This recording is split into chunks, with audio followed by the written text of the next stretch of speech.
ہمارے پیارے نبی رسول اللہ کی زندگی ایک مثال ہے جو اخلاق، صداقت اور ہمدردی کی عکاسی کرتی ہے۔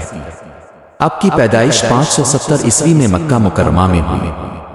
آپ کے والد کا انتقال آپ کی پیدائش سے پہلے ہوا اور آپ کی والدہ بھی چھوٹی عمر میں وفات پا گئی، جس کی وجہ سے آپ کی پرورش دادا اور دادا کے زیر سایہ ہوئی۔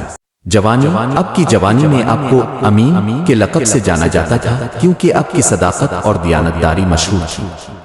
آپ نے خدیجہ بنت خویلد سے شادی کی جو ایک کامیاب تاجر تھی۔ نبوت، آپ کی زندگی کا سب سے بڑا موڑ 40 سال کی عمر میں آیا جب آپ کو اللہ کی طرف سے نبوت کا مقام عطا کیا گیا۔ غار حرا میں پہلی وحی کے ذریعے آپ کو اقرا کا پیغام ملا۔ اپنے اللہ کے پیغام کو لوگوں تک پہنچانا شروع کیا، جس کے نتیجے میں آپ کو بہت سی مشکلات کا سامنا کرنا پڑا۔ تبلیغ، اپنے ایک اللہ کی عبادت کی طرف لوگوں کو دعوت دی اور شرک سے دور رہنے کی تعلیم دی۔ اس دوران آپ نے بہت سے پیروکار حاصل کیے، لیکن آپ کے مخالفین نے آپ کی تعلیمات کی مخالفت کی۔ آپ کو اور آپ کے پیروکاروں کو کئی سال تک مکہ میں سخت مشکلات کا سامنا کرنا پڑا۔ ہجرت 622 عیسوی میں جب حالات بدتر ہو گئے تو آپ نے مکہ سے مدینہ ہجرت کی۔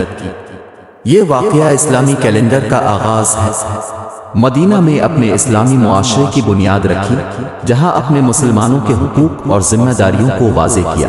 آخری ایام اپنے 10 سال مدینہ میں گزارے، جہاں اپنے اسلامی تعلیمات کو فروغ دیا اور مسلمانوں کی جماعت کو مضبوط کیا۔ 632 عیسوی میں آپ کا انتقال ہوا۔ آپ کی زندگی کا پیغام محبت، رحم اور بھائی چارے کا ہے، جو آج بھی مسلمانوں کے لیے رہنمائی کا ذریعہ ہے۔